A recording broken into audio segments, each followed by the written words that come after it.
ఇవాళ ప్రతి గ్రామంలో ఇందిరమ్మ ఇండ్ల పనులు మొదలైనవి.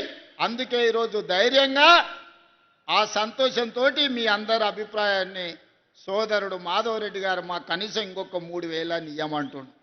ఎప్పుడైనా పండ్లు కాసే చెట్టుకే రాళ్ళు పడతాయి, పెడతామంటే అడుగుతారు, కొడతామంటే దూరం పోతారు. అందుకే మాధవన్న నువ్వు ఎట్లన్నా వేసి ఇంకా మళ్ళీ 3,000 ఇళ్ళు రాబట్టాలని ఉపాయం వేసిండు మీ అందరి కోసం.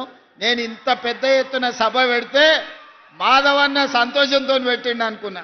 మాధవన్న మీటింగ్ మతలబ్తోనే పెట్టిండు. ఎట్లయినా ముఖ్యమంత్రి గారిని అందరి ముందు అడిగితే కాదనుకుంటా ఇస్తాడని.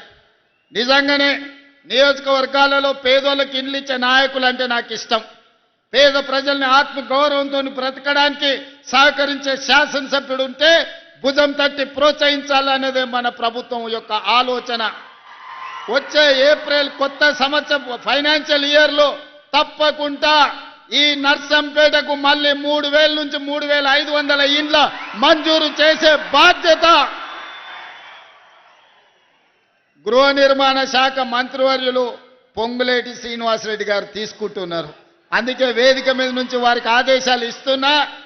వచ్చే బడ్జెట్ ఇయర్లో ఖచ్చితంగా నర్సంపేటకు 3 నుంచి 3,500 ఇండ్లు మంజూరు చేసే బాధ్యత పొంగులేటి శ్రీనివాసరెడ్డి గారికి అప్పచెప్తున్నా.